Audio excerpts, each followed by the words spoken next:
दोस्तों सबसे पहले तो जरा इस न्यूज हेडलाइन को देखिए। स्वर कोकिला के नाम से फेमस लता मंगेशकर ने 1983 वर्ल्ड कप जीतकर आई टीम इंडिया के लिए 20 लाख रुपए जुटाए थे, क्योंकि उस टाइम बीसीसीआई की फाइनेंशियल कंडीशन बहुत खराब थी।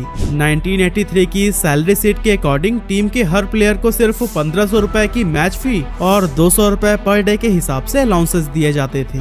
बीसीसीआई के पास अपने हीरोज का सम्मान करने तक के पैसे नहीं थे और इसीलिए लता मंगेशकर बीसीसीआई के लिए फ्री कॉन्सर्ट करती हैं और इस कॉन्सर्ट से कुल 20 लाख रुपए जोड़े जाते हैं, जिनकी मदद से टीम के हर एक खिलाड़ी को 1 लाख रुपए का इनाम मिलता है। अब दोस्तों एक वो दिन था और एक आज का है जब भारतीय क्रिकेटर्स लाखों करोड़ों में खेलते हैं। जिन वर्ल्ड कप हीरोज का सम्मान करने के लिए बीसीसीआई के पास पैसे तक नहीं थे, वही वर्ल्ड कप आज भारत होस्ट करता हुआ दिखाई देता है। फिलहाल दोस्तों आज के इस वीडियो में हम यह जानने वाले हैं कि भारत इस वर्ल्ड कप को होस्ट क्यों कर रहा है और आखिर हमें इससे फायदा क्या होने वाला है। कैसे भारत की बीसीसीआई जो आज पूरे वर्ल्ड क्रिकेट को डोमिनेट करती है, उसे इंग्लैंड ने मैच के सिर्फ 2 एक्स्ट्रा टिकट देने से मना करके बेइज्जत कर दिया था और बीसीसीआई के इस सफलता में कैसे रिलायंस और धीरूभाई अंबानी ने सबसे इम्पोर्टेंट रोल प्ले किया, सब कुछ डिटेल में जानेंगे आज के इस वीडियो में। अब दोस्तों बिजनेस टुडे में पब्लिश इस आर्टिकल की माने तो 2023 के क्रिकेट वर्ल्ड कप से भारत की इकोनॉमी को 2.6 बिलियन डॉलर्स यानी कि 22,000 करोड़ रुपए का बूस्ट मिलने वाला है। 15 अक्टूबर से 19 नवंबर 2023 के बीच चलने वाले इस टूर्नामेंट में 10 टीम्स पार्टिसिपेट कर रही हैं, जो कि भारत के 10 अलग अलग वेन्यूज पर 48 मैचेस खेलेंगी। और दोस्तों जिस देश में क्रिकेट को एक खेल नहीं बल्कि धर्म माना जाता है, वहाँ जब क्रिकेट का सबसे बड़ा टूर्नामेंट दस्तक देगा तो फिर ऑडियंस का जमावड़ा लगना तो स्वाभाविक सी बात है। फिर चाहे टीवी हो या फिर मोबाइल स्क्रीन, करोड़ों लोग हर बॉल को ही टकटकी लगाए देखते हैं। और दोस्तों जहां लोगों का अटेंशन, वहां ब्रांड्स तो ऑटोमेटिकली आ ही जाते हैं। वर्ल्ड कप के दौरान अगर कोई ब्रांड सिर्फ 1 सेकंड के भी ऐड लगाना चाहता है तो उसे 3 लाख रुपए तक खर्च करने होंगे, जो कि 2019 में हुए वर्ल्ड कप से 40% ज्यादा है। सिर्फ टीवी और स्पॉन्सर राइट से ही इस वर्ल्ड कप के दौरान करीब 12,000 करोड़ रुपए की कमाई हो जा रही है।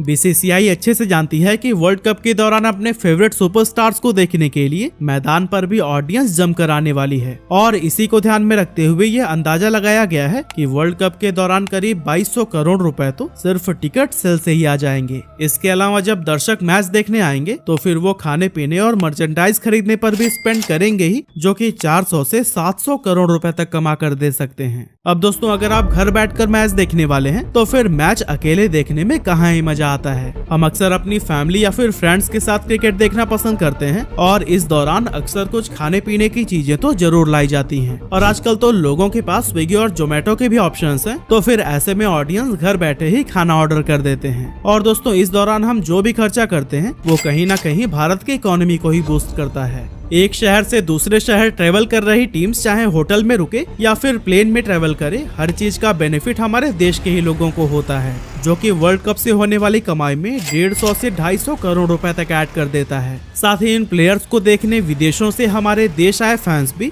यहाँ होटल बुक करते हैं और खाने पीने और घूमने पर भी खर्च करते हैं, जिसका हम करीब 850 करोड़ रुपए जोड़ सकते हैं। इस तरह से अगर हम सभी चीजों को एक साथ जोड़ें तो फिर वर्ल्ड कप 2023 से भारत की इकोनॉमी को 18 से 22,000 करोड़ रुपए का बूस्ट मिलने वाला है। लेकिन दोस्तों वर्ल्ड कप होस्ट करने के पीछे किसी भी देश का मकसद सिर्फ पैसे कमाना नहीं होता। जब कोई देश वर्ल्ड कप जैसा मल्टीनेशनल इवेंट होस्ट करता है तो फिर दुनिया में उसकी सॉफ्ट पावर इंक्रीज होती है। दूसरे देशों की गवर्नमेंट सिक्योरिटी के लिहाज से उस देश पर ज्यादा भरोसा करने लगती है और ग्लोबल लेवल पर उस देश का कद भी काफी ज्यादा बढ़ जाता है। साथ ही वर्ल्ड कप के दौरान अपनी टीम्स को चीयर्स करने भारत में जो भी विदेशी दर्शक आते हैं, वो भी हमारे देश की यादें, एक्सपीरियंस और खूबसूरत जगहों की जानकारी अपने साथ लेकर जाते हैं। अब मान लीजिए कि ऑस्ट्रेलिया से आए टूरिस्ट का भारत में एक अच्छा एक्सपीरियंस होता है, तो फिर वो अपने फ्रेंड सर्कल में इसकी चर्चा जरूर करने वाला है। और इस तरह से वर्ल्ड कप जैसे टूर्नामेंट को होस्ट करने के बाद लॉन्ग टर्म में किसी भी देश की टूरिज्म इंडस्ट्री को जबरदस्त बूस्ट मिलता है। विदेशों से आए टूरिस्ट को बेटर कन्वीनियंस और कंफर्ट देने के लिए होस्ट नेशन अपने देश का इंफ्रास्ट्रक्चर भी बेहतर कर लेता है, जैसे कि नए रोड्स, रेलवे ट्रैक्स, होटल्स और हॉस्पिटल्स बनाए जाते हैं, जो कि लॉन्ग टर्म में देश की आम जनता के लिए ही काम आते हैं। हालांकि दोस्तों एक वर्ल्ड कप जैसे बड़े टूर्नामेंट का होस्ट बनना इतना आसान भी नहीं होता। कहने का मतलब यह है कि कोई भी देश मुंह उठाकर वर्ल्ड कप होस्ट करने की दावेदारी पेश नहीं कर सकता। अब मान लीजिए कि हम 2027 के ODI वर्ल्ड कप के लिए होस्ट खोज रहे हैं, तो एक कॉम्पिटिटिव बिडिंग प्रोसेस की जाएगी जिसमें कि 2027 का वर्ल्ड कप होस्ट करने के लिए इंटरेस्टेड कंट्रीज बिड करेंगी। इसके बाद से एक सब कमेटी जिसमें दुनिया के मेजर क्रिकेट बोर्ड्स के फॉर्मर चीफ शामिल होते हैं, वो बिड करने वाले कैंडिडेट्स के बीच में से मोस्ट एलिजिबल कैंडिडेट को चुनते हैं। और इस दौरान सबसे पहले तो ये देखना होता है कि क्या वो देश फाइनेंशियली इतना स्ट्रांग है कि वो वर्ल्ड कप जैसे इवेंट को ऑर्गेनाइज कर सके। एग्जाम्पल के लिए अगर सिर्फ हम बांग्लादेश पर ये रिस्पॉन्सिबिलिटी डाल दें तो शायद इस देश की इकोनॉमी वर्ल्ड कप के खर्चे को बियर न कर सके। इसके अलावा देखने वाली बात ये भी होती है कि उस देश का इंफ्रास्ट्रक्चर इतना स्ट्रांग होना चाहिए कि वो न सिर्फ टीम्स के मैचेस को कंडक्ट करा पाए, बल्कि उन देशों से हजारों की संख्या में आए क्रिकेट फैंस के स्वागत में भी कोई कमी न छोड़े। हमारा पड़ोसी देश पाकिस्तान भी पिछले कई सालों से वर्ल्ड कप की मेजबानी हासिल करने की ट्राई कर रहा है, लेकिन वहां के सिक्योरिटी कंसर्न की वजह से वर्ल्ड कप की मेजबानी को पाकिस्तान से दूरी रखा गया है। Last but not the list, यहाँ ये भी ध्यान रखना होता है कि जिस देश में वर्ल्ड कप हो रहा है वहाँ पर्याप्त मात्रा में क्रिकेट फैंस भी जरूर होने चाहिए, क्योंकि अगर फैंस ही नहीं होंगे तो फिर मैच के दौरान स्टैंड्स भी खाली पड़े रहेंगे और क्रिकेट का रोमांच भी फीका नजर आएगा। वैसे आपको बता दूं कि साल 2027 में साउथ अफ्रीका, जिम्बाब्वे और नामीबिया मिलकर वर्ल्ड कप को होस्ट करने वाले हैं और 2031 में ये टूर्नामेंट एक बार फिर से भारत लौटेगा, जहां बांग्लादेश भी हमारे साथ मिलकर इसकी मेजबानी करेगा। इसके अलावा 2026 का T20 वर्ल्ड कप भी भारत और श्रीलंका मिलकर ही होस्ट करने वाले हैं। अब ये सब सुनने के बाद आप वर्ल्ड क्रिकेट में भारत और हमारे क्रिकेट बोर्ड BCCI के डोमिनेंस को तो अच्छी तरह से समझ चुके होंगे। चाहे IPL हो या फिर इंटरनेशनल क्रिकेट का खेल भारत में इस लेवल पर पॉपुलर है कि इंटरनेशनल क्रिकेट काउंसिल की टोटल अर्निंग का मेजर हिस्सा हमारे ही देश से आता है। और यही कारण है कि ICC यानी कि इंटरनेशनल क्रिकेट काउंसिल, जिसे एक समय इंग्लैंड और ऑस्ट्रेलिया डोमिनेट करते थे, उस पर आज पूरी तरह से BCCI का राज है। लेकिन क्रिकेट जगत पर भारत का ये डोमिनेंस हमेशा से ऐसा नहीं था, बल्कि आज से 40 साल पहले कंडीशन तो कुछ ऐसी थी कि 1983 के वर्ल्ड कप फाइनल में पहुंचने के बावजूद भी इंग्लैंड क्रिकेट बोर्ड ने BCCI को मैच के 2 एक्स्ट्रा टिकट देने से भी साफ मना कर दिया था।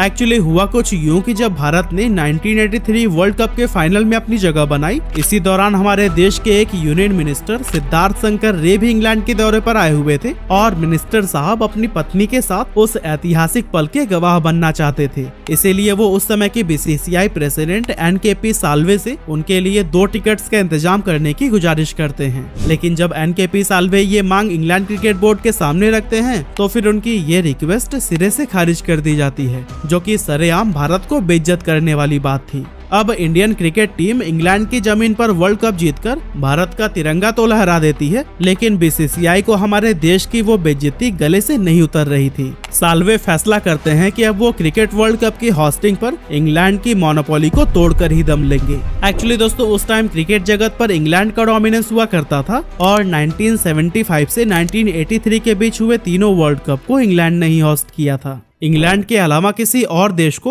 वर्ल्ड कप जैसा मेजर टूर्नामेंट होस्ट करने के काबिल ही नहीं समझा जाता था और क्रिकेट जगत के सारे बड़े फैसले भी इंग्लैंड और ऑस्ट्रेलिया ही मिलकर लिया करते थे। NKP साल्वे इंग्लैंड के इसी डोमिनेंस को ही चूर चूर करना चाहते थे, जिससे कि हर क्रिकेटिंग नेशन को वर्ल्ड कप होस्ट करने का मौका मिल सके।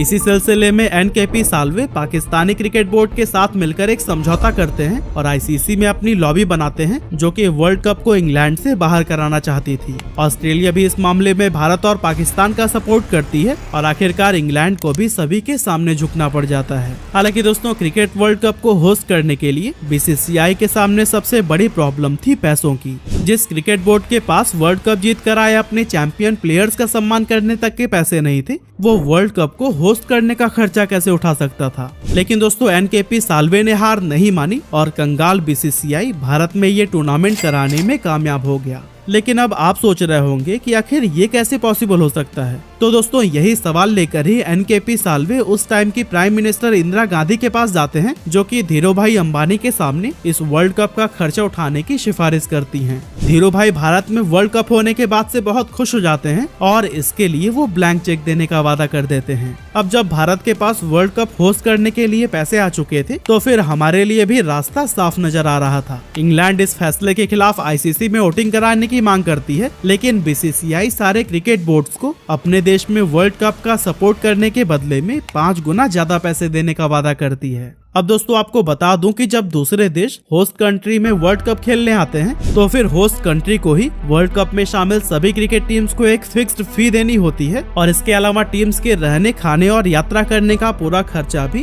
होस्ट कंट्री को ही उठाना पड़ता है। 5 गुना ज्यादा पैसे के लालच में ज्यादातर देश भारत को सपोर्ट करते हैं और 1987 के वर्ल्ड कप के लिए भारत और पाकिस्तान को मेजबान के तौर पर चुन लिया जाता है। हालांकि दोस्तों यहाँ बीसीसीआई की किस्मत एक और करवट खाती है और 31 अक्टूबर 1984 को प्राइम मिनिस्टर इंदिरा गांधी की गोली मारकर हत्या कर दी जाती है। इंदिरा गांधी के बाद उनके बेटे राजीव गांधी देश के अगले प्राइम मिनिस्टर बनते हैं और वो वीपी सिंह को अपना फाइनेंस मिनिस्टर चुनते हैं। अब होता कुछ यूं है कि वीपी सिंह अपनी कुर्सी संभालते ही धीरूभाई अंबानी पर कुछ रेड डलवा देते हैं, जो कि धीरूभाई अंबानी को बिल्कुल भी पसंद नहीं आता और वो वर्ल्ड कप की मेजबानी से अपने हाथ पीछे खींच लेते हैं। वीपी सिंह की ये गलती बीसीसीआई पर बहुत भारी पड़ती है और हम एक फाइनेंशियल संकट में फंस जाते हैं। बीसीसीआई को क्रिकेट वर्ल्ड कप होस्ट करने के लिए कम से कम 20 करोड़ रुपए की जरूरत थी। इनमें से 4 करोड़ रुपए तो बीसीसीआई को 6 महीने के अंदर ही आईसीसी को देने थे। साथ ही आपको बता दूं कि एनकेपी साल्वे आईसीसी में सभी देशों के सामने ये वादा भी कर चुके थे कि भारत का दूरदर्शन क्रिकेट वर्ल्ड कप की ब्रॉडकास्टिंग के लिए 30 करोड़ रुपए खर्च करके अपना पूरा सिस्टम अपग्रेड करेगा। संकट की स्थिति में बीसीसीआई अपने सारे स्पॉन्सर के सामने हाथ फैलाती है, लेकिन उन्हें कुल मिलाकर 38 लाख रुपए ही मिलते हैं। थक हार कर बीसीसीआई एक बार फिर भारत सरकार से मदद मांगती है और प्राइम मिनिस्टर राजीव गांधी उनके लिए 4 करोड़ रुपए की व्यवस्था भी कर देते हैं। लेकिन दोस्तों इसके बाद के सारे खर्चे बीसीसीआई को ही उठाने थे।